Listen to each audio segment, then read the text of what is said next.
আসসালামু আলাইকুম। আসলে আগামীকাল থেকে আমার মতো আমি জানি যে আপনারা সবাইও খুবই শোকাহত।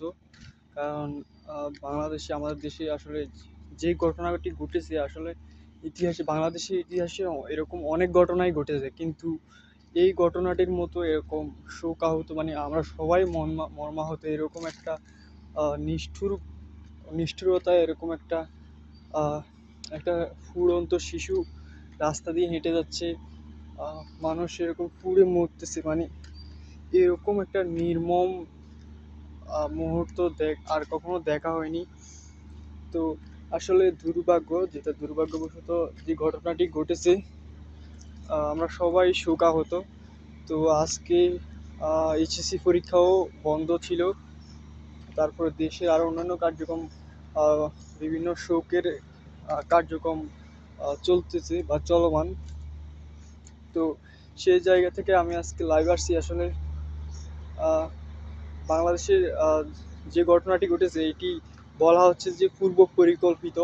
আহ, ওর একটা পেজ থেকে বলা হয়েছে। তো আপনারা এসব পেজের এসব পোস্ট দেখে ভীতু হবেন না।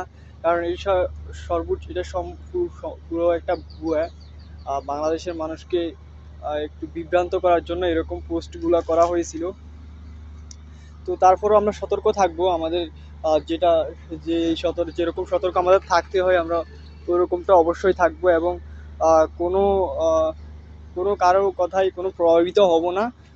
যেন আর আসলে বিমান দুর্ঘটনা যেটা হয়েছে এটা আসলে খুবই বিতর্কিত। তবে যেহেতু এখন খারাপ সময় যাচ্ছে, খারাপ সময়টা কাটুক, পরবর্তীতে আমরা দেখা যাবে যে কি হয়, বা কোনো তদন্তের মাধ্যমে আমরা হয়তো বুঝতে পারবো যে আহ, এই ঘটনাটি আসলে কি জন্য ঘটেছিল বা কি কারণ। তো সেই পর্যন্ত আহ, সবাই অপেক্ষা করেন।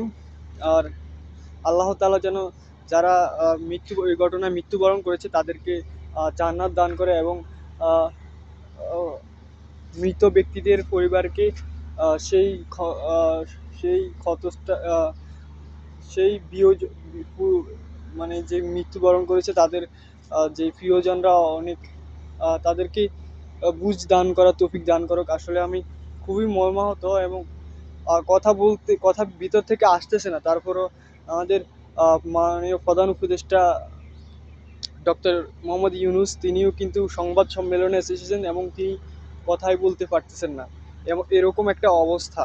তো সে জায়গা থেকে আমিও বলবো যে আসলে কিছুই বলার নেই। তারপরও সবাই ভালো থাকুন, সুস্থ থাকুন এবং সতর্ক থাকুন।